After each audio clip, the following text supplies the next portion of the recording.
So, yan na naman ang ating panahon ay butas. Butas ang ating kalangitan. Ay pabor naman po sa atin na tayo nagtatanim ng gulay. At ang gagawin ko ngayon ay intercropping po tayo dito sa ating silarihan dito sa gilid.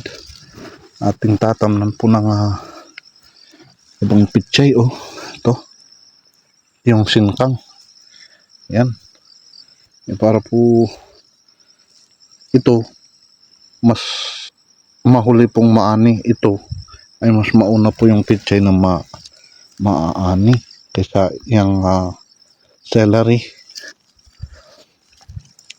Titignan natin kung kaya nating mapagsabay na maani para po hiyahay dalawang ating aaniin. Ito naman po ang kagandahan ng intercropping po. Kaya huwag nyo pong gagayahin yung aking gagawin. Huwag gagayahin. So yan, may kamuti pa yung kamuti. Huwag nyo pong gagayahin kung hindi pa ninyo tawag doon basta.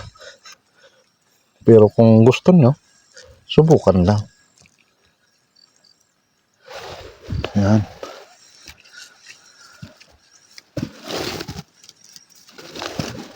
Dito lang po sa baba niya ating dito. Yan.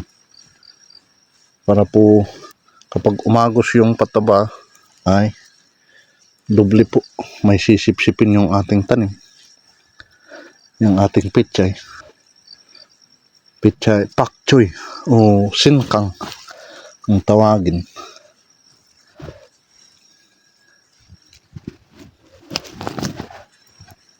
Pak choy, pwedeng sinkang, pwedeng pechay. Parehas din po ang tawag, basta pechay. Kahit naman po yung wumbok o yung Chinese cabbage ay pechay din yan. Pechay din po yun. Kaya lang ang kaibahan ay naulo siya ng malaki.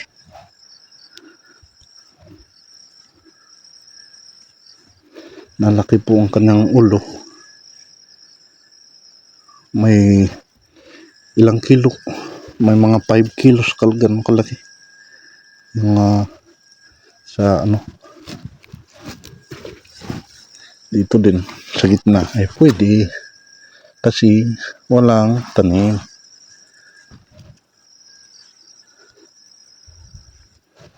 So ito sabi ko nga, hindi niyo gagayahin.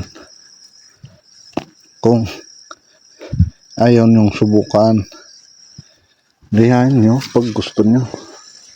Sikip na dyan. So ayan mayroon tayong mga patanim sa gilid niya. Yan.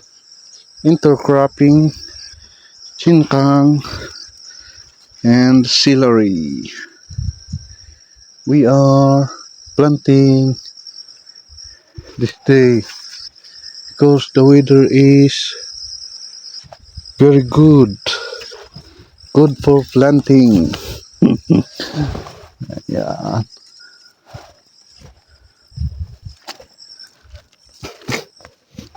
Ayan, medyo sunog-sunog yung iba dito.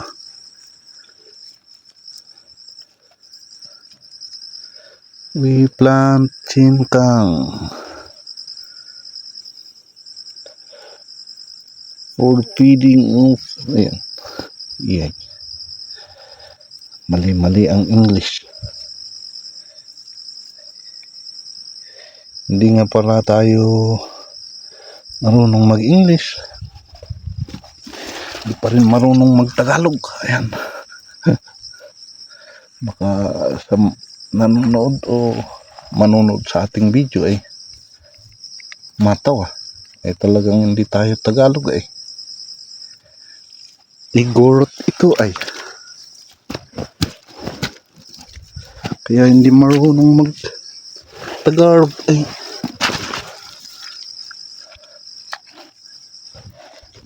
Kaya lang tayo nagbo-vlog tayo. Kaya magtatagalog tayo. Para maintindihan nyo.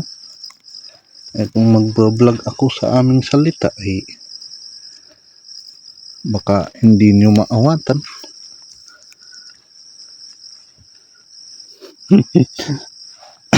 Baka may nakakadinig sa atin dyan. May sabihin ay sabihin ay baliw daw kung nag-iisa kinakausap ang sarili.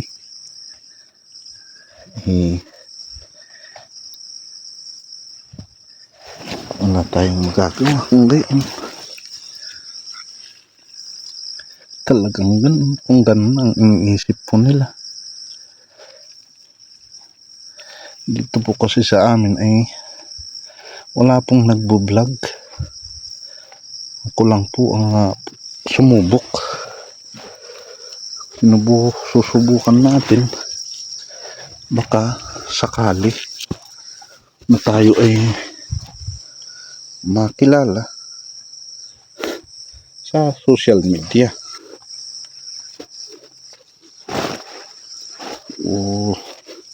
Tayo naman ay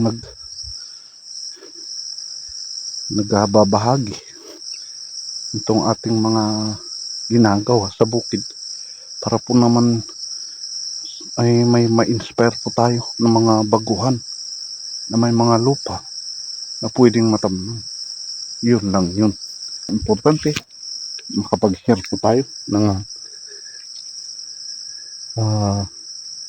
pwedeng ma-inspire yung iba na makapanood na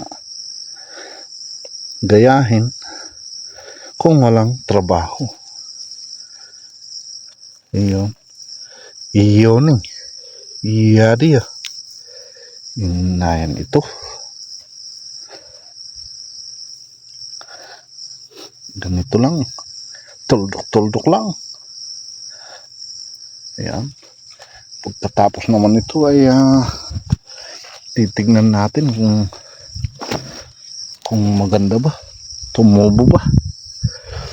O maganda ang itsura. Tulad nito ay talagang gilid na gilid.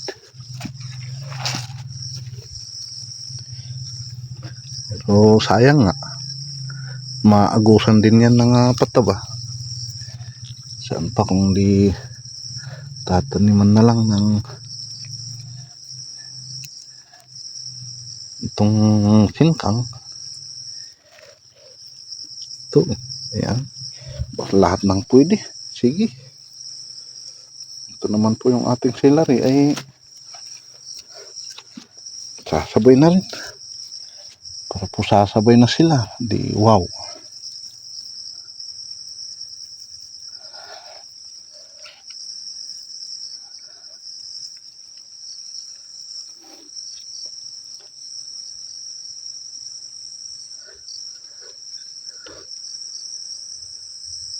So, ayan lang po yung ating konting share.